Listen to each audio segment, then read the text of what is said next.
Welcome back, Nature in Code. We're in Chapter 7.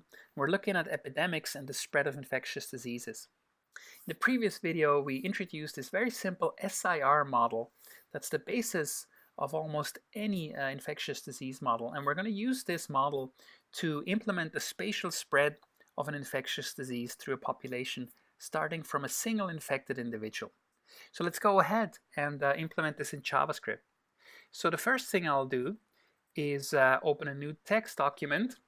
And as always, I'll start by defining the doc type.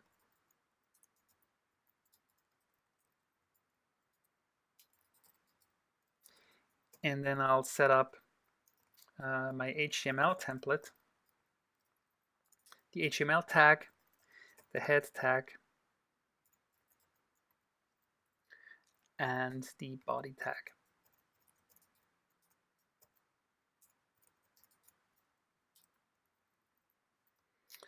And because we will visualize things, I will put my code in a script tag within the body. And then I'm going to save that. I'll need to now create a new folder first because this is a new chapter, chapter 7. And I will call this epidemic.html. Excellent. Okay, so what do we need to get started? Well, we can be inspired by what we developed in chapter 5 with the spatial model. And so we're again going to have a grid, which will be a two-dimensional array. And I'm going to go ahead and again define the length of the grid because I'm going to assume a quadratic grid. So 100 is the length, which means I will have 100 times 100 cells on the grid, so 10,000 individuals. And again, I'm going to store the individuals in this array, which I'm going to initialize here as an empty array. We talked about these temporary issues, and we came up with the solution of having a temporary grid to store temporary states while we're updating the grid. I'm going to use here this variable temp grid to do that. And we just talked about these two variables, beta and gamma. So I'm going to go ahead and define these. So beta, I'm going to set at 0.05. And remember, this is the per contact, per time step probability that an infected individual infects a susceptible individual. And then we have gamma, which I'm going to set to 0.1, which is the per contact rate, the per contact recovery rate. Not per contact. It is simply the recovery probability of an infected individual. Apologies. So 0.1 here means 10%. So an infected individual at each time step has a 10% chance that it will recover. So the first thing I want to do is I want to go ahead and initialize the grid. And so let's go ahead and do this. Once again, we'll start with a method initGrid. So I'm going to call this method. Of course, I haven't defined it yet, so let me go ahead and do this here. Function initGrid. Now, very standard way, I'm going to go through all the cells. So for var I equals 0, I is smaller than grid length. And then I equals I plus 1. So what I'm going to do is just like last time, I'm actually going to initialize the ith element of grid as an empty array. And by doing this, we create this two-dimensional array that we need for the grid. And now that I have this, I'm going to set up the second loop that allows me now to actually iterate over the cells. And I'm using the II notation here. So again, II smaller than grid length. II equals II plus 1. And now my cell is here at grid I. So if you've worked through chapter 5, this will look very familiar. And I said there are 3 possible states in which the individual or the cell can be in SIR. So I'm going to denote this with a string, with a single word, a single character. So I'm going to initialize all of them as susceptible. Now, after I've done this, I still need to initiate, one patient 0, so to speak. One individual should be infected. So let me pick a random individual. Okay, a random individual means that, here a random number between 0 and 99 and a random number between 0 and 99 should be drawn, and that gives us the random coordinates. Now, you remember, in an earlier chapter, we developed this method getRandomInt. This was also in chapter 5. You may remember this. You can copy it over. So getRandomInt was this very generic method that we developed, which would have a min and a max. And then by saying return math floor, so we're flooring the math random times max minus min plus 1.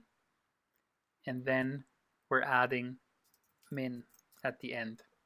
So if you don't remember how this works and why this works the way it works, go back to chapter 5 and find the video where we explain this. But very briefly, I can go through it again here. Math random gives us a number from 0 to 1. So it's a range of 1. It's the wrong range if we have a min and a max that could be any integer. So we have to multiply it with this number here, which spans the range, and it adds 1 so that we don't lose the last value of max. And then we floor this, so we essentially get rid of the floating point digits. And now we have the correct range, but it's not at the correct place, so we add min to shift these numbers to the right. So this whole range now starts at min and goes up to max.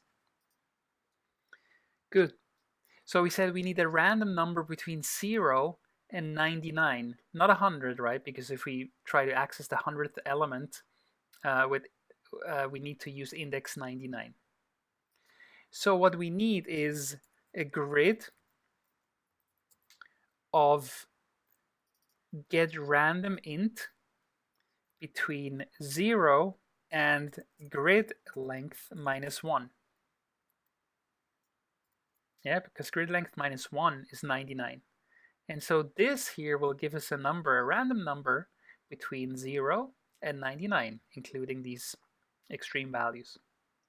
That's exactly what I want from one dimension. I want the exact same thing for the other dimension. And so this now is a random individual. And I'm going to set this random individual to I. So this is our patient 0, our first infected patient. Okay, so this should work. To make sure that it actually does work, I would like to draw it. So we've already used code to draw a grid. So you can either go to the natureincode.com website and find that code, or you can open the file that we developed in chapter 5, spatial simulation, and copy the code from there. So here you see we had these two functions, update grid and draw grid. And I'm just going to copy them over here, and I'm going to put them at the top of my code. And also I shouldn't forget to include here in the head the script tag that loads the D3 library. Okay, so I will do this here. Again, you could have this in the body if you want to. Just make sure you load it before your code here. Okay, so now I can use this drawGrid method, And as you see, this method has two arguments. So I can pass first the data, that's the first parameter, and this is what we did so far. We didn't care about this parameter. This parameter actually is an array that takes colors, and it takes essentially a string of an array of strings where the odd string is the string that represents a cell, so in our case S, I, and R, and the following even element in that array is the hex color code.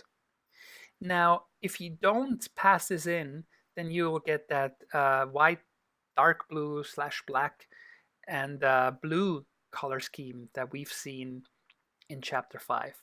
In this case, I want to use another color scheme, and so I'm going to pass in a second parameter here.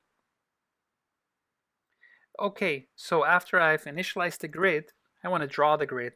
So I'm going to call this function drawGrid.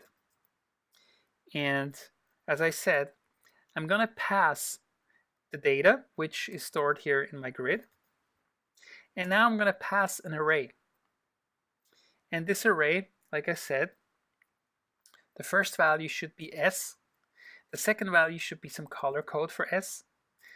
Then the third value should be I. The next value should be some color code for I, and so on. So now we have R and some color code for R. So what are the color codes that I want to use? I would like to use a gray for susceptible individuals, and the color code starts with this route symbol or hash symbol, and it is DC, DC, DC. That's just the hex code for gray. For the infected ones, I would like to have a red.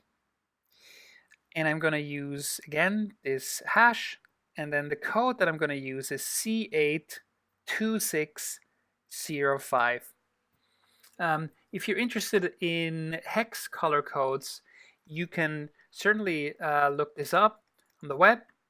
So here's still our old example from chapter 6, hex color codes, for example. And now you can see here all kinds of images.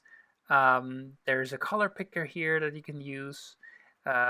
Color hex codes here. You can choose some colors here, or you can generate your own color here depending on which color you like, and then you get the hex code here.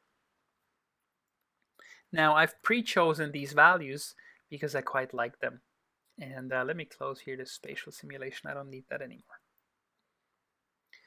So for the recovered, I would like to do this in green, and I'm going to use the color code. So again, the hash symbol here, 6FC041. That's a nice green. Okay, so this should work. Let me save this and now open it here in the browser. So File, Open File, Chapter 7, Epidemic, Open. And here it is, and it actually worked. So this is now our grid. It's completely gray, which means all the individuals are susceptible, except this poor fella here. In red, infected. And if you reload this, now he's here, reload, now he's here, reload, now he's here, and so on, because we're picking a random individual, right? So this seems to be working fine. Now, of course, we haven't implemented any infection or contagion yet, so nothing's happening here. But we're off to a good start, and in the next video, we'll implement the infection process. I'll see you in the next video.